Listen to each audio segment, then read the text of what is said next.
Hi guys, Miss Night Terror here. I just wanted to grab you before you start watching the video. I just want to say a huge thank you for all the subscribers, people that are watching my videos, and the followers on Twitter. It's absolutely amazing. I know I've said it before, but I do really appreciate it. If you do have stories, then I really want to hear from you. If you've got any suggestions on stories, then let us know. If you do enjoy this video, then give us a thumbs up. If you haven't subscribed already, then come on, what you doing? Subscribe. And also, please share with your friends. Let your friends hear me. It'd be pretty great to have more fans. Anyway, I'll let you get on with watching the video, and I hope it's not too scary for you. And I'll speak to you soon. Bye. Number 1. I was about 4 or 5 at the time when my mum and dad separated. My mum was living in a 2-bedroomed apartment, and I had my own bedroom, but I liked sleeping in her bed whenever I was staying with her. Our 2 bedrooms were at the end of the hallway, directly across from each other. Our apartment was on the first floor, and I remember it was in the middle of summer. And my mum had a window open in her bedroom that was directly behind the bed. Anyway, I woke up in the middle of the night and remember sitting up and seeing that our cat was sitting in the doorway of my mum's room. Her door was open and you could partially see into my bedroom. It was strange because our cat was typically always in bed with us. As I watched him walk into my bedroom and meowed, I turned to face my mum to wake her up. In the 3-4 seconds it took her to wake up and ask me what was wrong, we both looked back up in the doorway, and there was a man standing by my open door, making his way out of my bedroom. I still don't know how she managed to do it so quickly, but my mother proceeded to pick me up and literally throw me out of the screen window. Again, we were on the first floor, and it was maybe about 3-foot drop to the ground. She quickly followed, and we were able to start screaming for help, and someone called 911.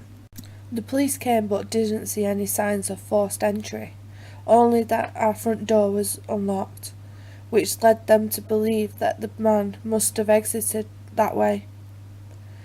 But the strange thing was that my mum swore that she had locked the door that night with the deadbolt and chain lock. About a week later she was cleaning the kitchen and opened up our water heater closet and found a notebook with names and drawings, as well as a pair of gloves and some gum wrappers. The man had been in our house and hid until we were asleep. Number 2. My parents bought their first house back in 1972. It was a fixer-upper, but they decided to move in right away and fix things as time and money permitted.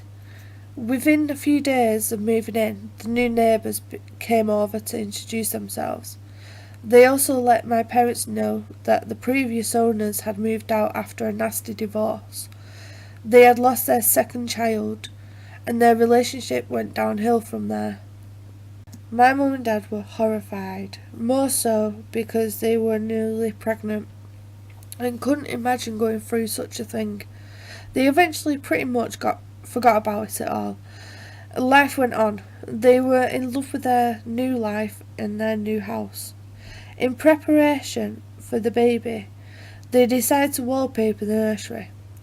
Now, my dad told my mum there was no need to wallpaper inside the closet, but she insisted. She was kneeling down scraping off old paint inside of the closet when her eyes fell upon something that made her blood turn ice. Written in crayon at above eye level for a kindergartner, in childish writing was, "I killed the baby."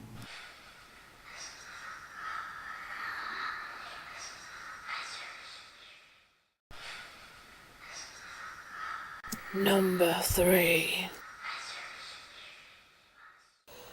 When I was a child, I lived in an old Victorian house, and I would always hear laughing while I was trying to sleep. I was an only child with a single mum, and when I was about 5 or 6, I would wake up hearing laughter in the hallway in the middle of the night.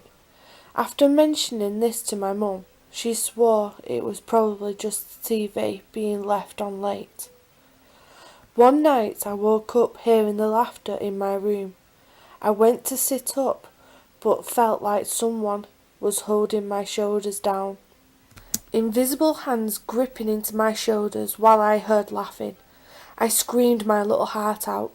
My mum ran into my room, flicking on the bedside lamp, convincing me it was just a dream, until I said, "But my shoulder hurts."